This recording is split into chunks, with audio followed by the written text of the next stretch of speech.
নমস্কার বন্ধুরা, কেমন আছেন সবাই? বিনা জিনা চ্যানেলে আপনাদের সবাইকে স্বাগত জানাই। তো চলে এসেছি আজকে আবারও একটা নতুন ভিডিও নিয়ে। তো আজকের ভিডিওটা পুরোটা দেখতে থাকুন কি হতে চলেছে। তো প্রথমে করেছি পদ্মকচুর ভর্তা, পদ্মকচুর পাতার ভর্তা।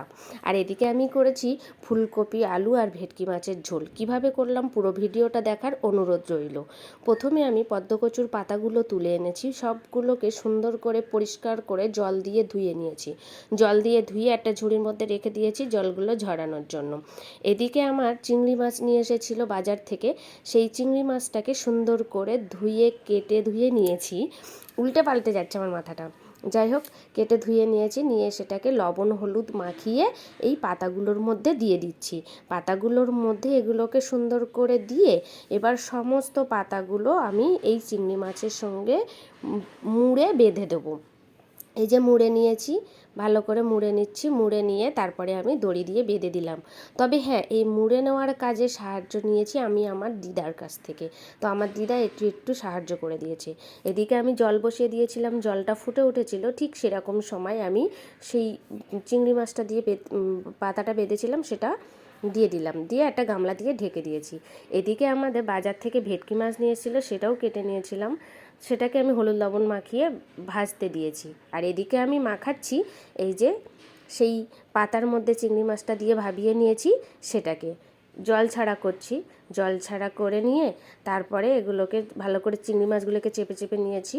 আর পেঁয়াজ কুচি, শুকনো লঙ্কা ভাজা আর তেল দিয়ে মাখাচ্ছি। এই যে দুই দিকেই কাজ চলছে। ওই যে বলে না মেয়েরা দশভুজা, মানে দুর্গার মূর্তি, তো সেই দুর্গারই মতন কাজ হয় মেয়েদের, সব দিকেই চলতে থাকে। তো ওদিকে আমি মাখিয়ে নিয়েছি, নিয়ে এবার এদিকে এই যে কড়াইতে তেল দিয়ে তো মাছগুলো ভেজে নিয়েছিলাম, মাছগুলো তুলে নিয়েছিলাম, সেটা তেলটা থেকেও গেছিলো। তার মধ্যে রসুন বাটা, পেঁয়াজ কুচি দিয়েছি, আদা জিরে বাটা আর কাঁচা লঙ্কা বাটা দিয়ে দিয়েছি। এখন আমি দিয়ে দিচ্ছি পরিমাণ মতো লবণ আর পরিমাণ মতো হলুদ গুঁড়ো, দিয়ে ভালো করে নেড়ে চেড়ে নিয়েছি। আগে থেকে ভেজে রেখেছিলাম আলুটা, সেটাও এর মধ্যে দিয়ে দিলাম। ফুলকপিটাও ভাপিয়ে রেখেছিলাম আগে থেকে, সেটাও এই মশলাগুলোর মধ্যে দিয়ে দিলাম। ভালো করে সাঁতাল দিয়ে তারপরে আমি পরিমাণ মতো জল দিয়ে কিছু সময় ফুটিয়ে নিয়েছি। যেই ফুটছিল টকবক করে, সেরকম সময় ভেজে রাখা মাছের পিসগুলো আমি তরকারির মধ্যে এক এক করে দিয়ে দিলাম। এবারে এটা কিছু সময় ফুটতে থাকুক, আমি এদিকে গরম মশলাটা বেটে নিই।